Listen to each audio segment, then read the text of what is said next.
प्रिया भक्तजनों, आज हम सब श्रवण करेंगे योगिनी एकादशी व्रत की बहुत ही पावन पवित्र कथा। इस व्रत कथा का श्रवण करणी मंत्र से सभी मनोकामनाएं पूर्ण हो जाती हैं और भक्तों की जीवन में खुशियां आती हैं। तो चलिए बड़ी ही सच्ची श्रद्धा के साथ आज इस व्रत कथा का आनंद दीजिए और अंत तक सुनिएगा और अपनी मनोकामना जरूर से बोल दीजिएगा ताकि आपकी कामनाएं पूर्ण हो जाए। बोलिए भगवान विष्णु की जय। लिए भक्तों, प्रारंभ करते हैं योगिनी एकादशी व्रत कथा। आषाढ़ मास कृष्ण पक्ष में पड़ने वाली एकादशी को योगिनी एकादशी के नाम से जाना जाता है।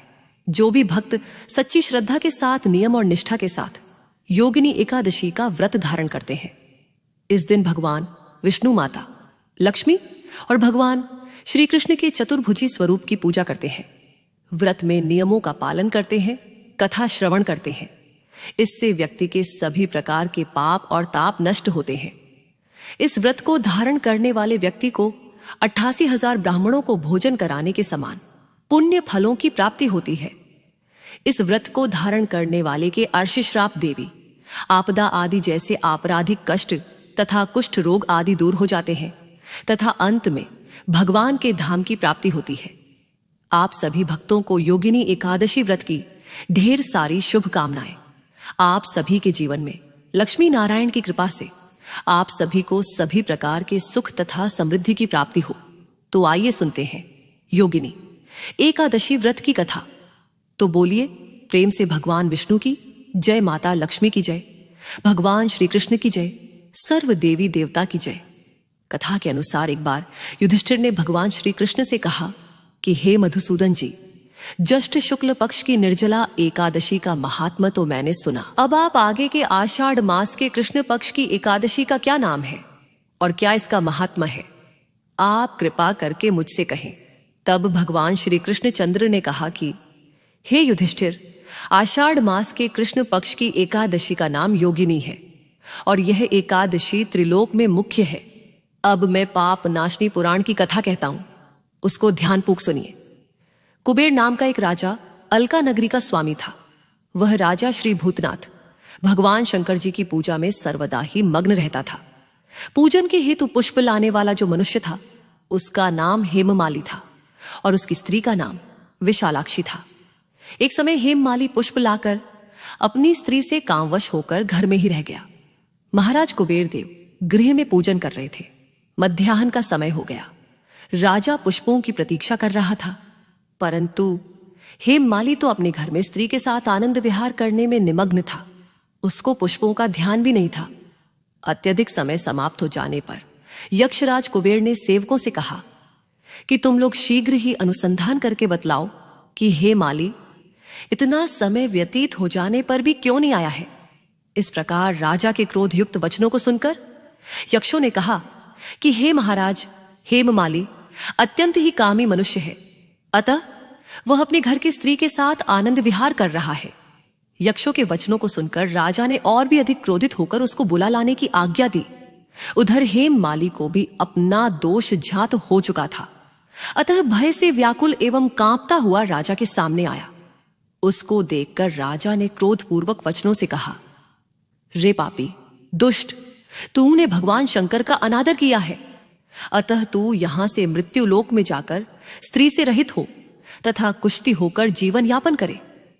राजा के मुख से इन वचनों के निकलते ही वह अपने स्थान से नीचे चला गया और कुष्ठी होकर अत्यंत ही कष्टपूर्ण जीवन यापन करने लगा। परंतु ऐसी दशा में भी भगवान शंकर के पूजन के प्रभाव से उसकी प्राचीन स्मृति नष्ट नहीं हुई थी। वह कष्टों से पीड़ित अपने पूर्व कर्मों का स्मरण करता हुआ विंध्याचल की ओर गया। वहां पर उसको श्री मार्कंडेय मुनि से साक्षात्कार हो गया। वह अत्यंत ही नर्मदा पूर्वक प्रणाम करके उनके ही आश्रम पर बैठ गया।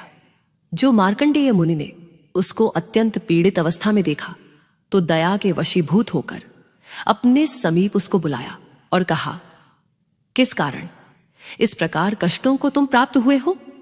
मुनि के प्रेम पूर्वक वचनों को सुनकर उसने अपनी संपूर्ण पूर्व कथा उनसे कहकर हाथ जोड़कर सुनाई और फिर प्रार्थना की कि हे मुनि जी, अब आप मुझको ऐसी कोई युक्ति बतलाइए कि यह मेरा कष्ट निवृत्त हो जावे और पूर्व की भांति हो जाऊं।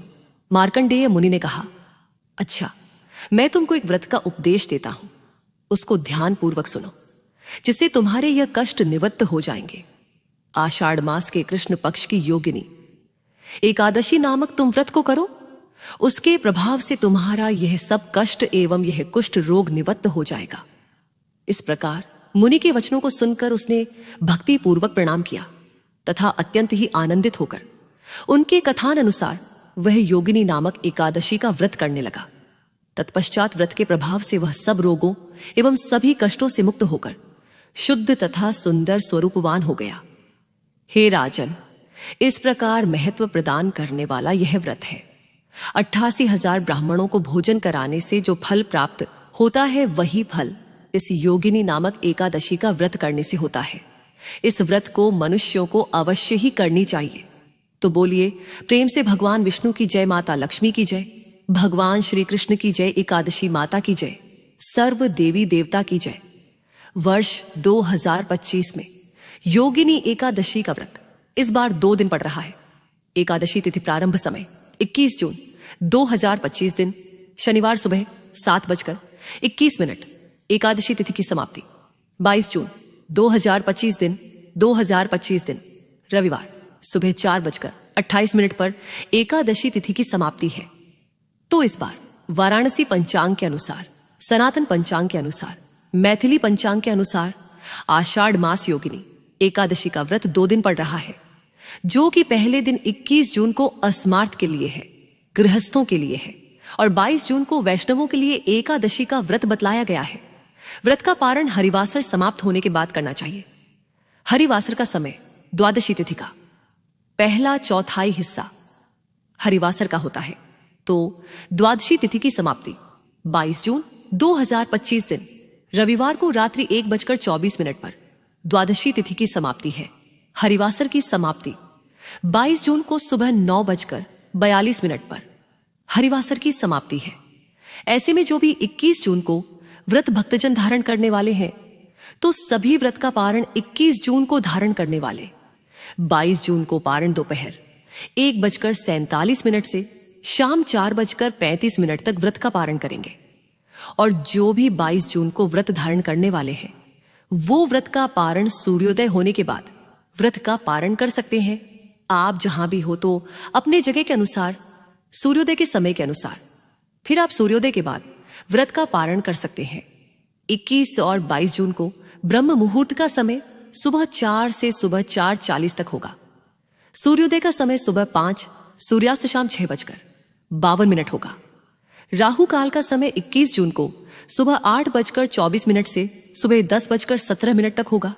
22 जून को शाम 5:08 से शाम 6:51 तक होगा। राहु काल समय के दौरान कोई भी शुभ कार्य या नया कार्य नहीं करना चाहिए, इस बात का ध्यान रखिए। 21 और 22 जून को प्रातःकाल पूजा का शुभ मुहूर्त सुबह 4:24 से सुबह 5:24 तक होगा। शाम का पूजा मुहूर्त शाम 7:22 से रात्रि 8:22 तक होगा, अमृतकाल का समय। 21 जून को दोपहर 1:12 से दोपहर 2:41 तक होगा। अभिजीत मुहूर्त का समय सुबह 11:55 से दोपहर 12:51 तक होगा। विजय मुहूर्त का समय दोपहर 2:43 से दोपहर 3:39 तक होगा। 21 जून को नक्षत्र अश्विनी होगा शाम 7:50 तक। उसके बाद भरणी नक्षत्र होगा। अगले दिन शाम 5:38 तक रहेगा। उसके आगे कृतिका नक्षत्र होगा। 21 जून को योग अतिगंड होगा रात्रि 8:29 तक। उसके बाद सुकर्मा योग, जो कि अगले दिन शाम 4:57 तक रहेगा। उसके बाद धति योग होगा। 22 जून को त्रिपुष्कर योग बन रहा है, जो कि शाम 5:38 से रात्रि 1:21 तक होगा। व्रती को व्रत के दौरान शुद्ध और सात्विकता का पालन करना चाहिए। किसी के ऊपर क्रोध नहीं करनी चाहिए। अपने मन में किसी के प्रति ईर्ष्या या द्वेष का भाव नहीं लाना चाहिए। ब्रह्मचर्य का पालन करना चाहिए। इस दौरान ओम नमो भगवते वासुदेवाय या श्री कृष्ण गोविंद, हरे मुरारी आदि मंत्रों का जप, जो कि व्रत के दौरान अवश्य ही करने चाहिए। इससे भगवान विष्णु अपने भक्तों पर अति प्रसन्न होते हैं, अपने भक्तों के सभी प्रकार के दुख और कष्ट को दूर कर देते हैं तथा सुख तथा समृद्धि का आशीर्वाद प्रदान करते हैं। तो आशा करता हूं कि यह जानकारी आपको अच्छा लगा हो। इसी प्रकार से ज्ञानवर्धक जानकारियां प्राप्त करते रहने के लिए, व्रत पूजा के बारे में जानने के लिए, कथा को सुनने के लिए चैनल पे अगर आप पहली बार आए हैं तो चैनल को लाल बटन दबा करके सब्सक्राइब करें। साथ में बेल आइकन घंटी को दबाएं ताकि आने वाली वीडियो का नोटिफिकेशन आपको समय से मिलता रहे। वीडियो को लाइक करें, शेयर करें, सुखी रहें और स्वस्थ रहें। जय श्री राधे कृष्ण। धन्यवाद।